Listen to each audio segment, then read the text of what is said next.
in, so let's restock the fridges and the pantry.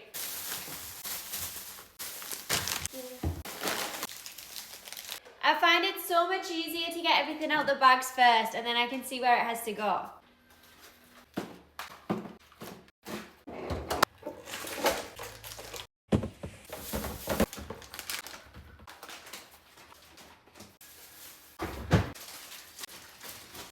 I didn't order these, but I'll try them.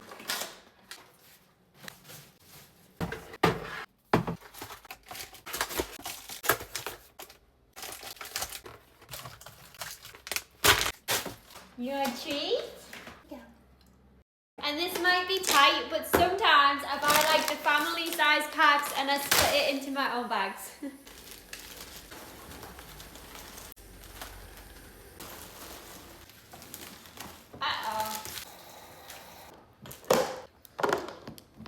It's so much easier when the fruit is like this because then the kids can get it and I don't have to like chop or peel or wash anything. It's all done and ready for them. And then I just have all these drinks to put away outside, but I'll do that later.